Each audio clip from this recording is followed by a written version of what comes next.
नमः शिवाय। भक्तों, आइए सुनते हैं बाणासुर आख्यान कथा 51वां अध्याय, पंचम खंड, श्री रुद्र संहिता, शिव महापुराण।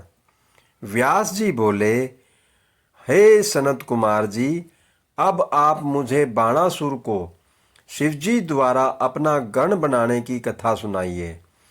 तब व्यास जी की इच्छा पूरी करने हेतु सनत कुमार जी ने कहना आरंभ किया। वे बोले, हे महामुने, जैसा कि आप जानते ही हैं कि ब्रह्मा जी के ज्येष्ठ पुत्र मरीचि हैं और उनके पुत्र महामुनि कश्यप भी ब्रह्मा जी के परम भक्त थे। उन कश्यप मुनि की 13 सुंदर और सुशील कन्याएं हुई, जिसमें सबसे बड़ी का नाम दीति था। दीति के ही बड़े पुत्र का नाम हिरण्यकशिपु और छोटे पुत्र का नाम हिरण्याक्ष था। दीति के दोनों ही पुत्र महाबली, वीर और पराक्रमी थे। हिरण्यकशिपु को विवाह के उपरांत व्याहाद, अनुभाद, सबहाद और प्रहलाद नामक 4 पुत्र प्राप्त हुए। उनमें सबसे छोटा प्रहलाद भगवान विष्णु का परम भक्त था, जिसको कोई भी दैत्य पराजित नहीं कर सका था। उसी का पुत्र विरोचना बहुत बड़ा दानी था। उसने देवराज इंद्र को दान में अपना सिर काटकर दे दिया था। उसका पुत्र बलि भी महान दानी और भगवान शिव का परम भक्त था।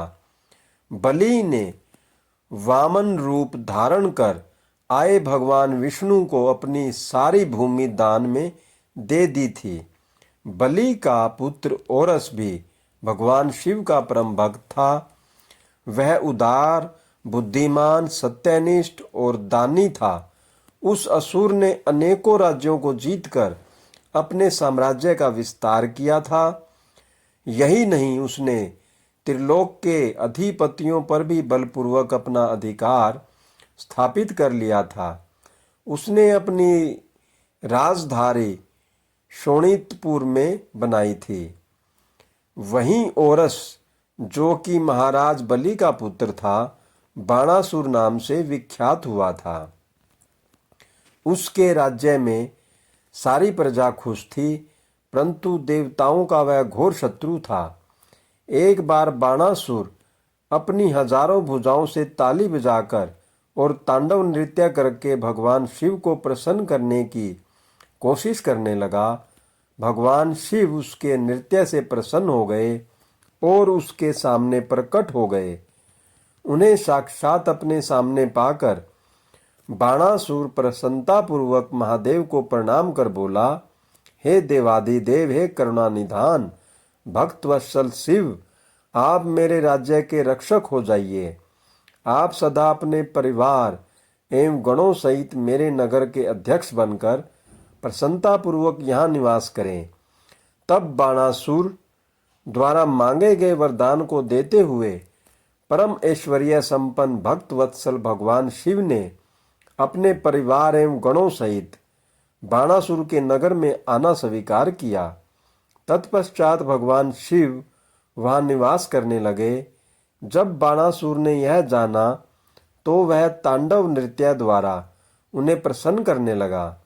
तत्पश्चात उनकी स्तुति करने लगा और बोला, हे देवादिदेव महादेव, आप सब देवताओं में शिरोमणि हैं।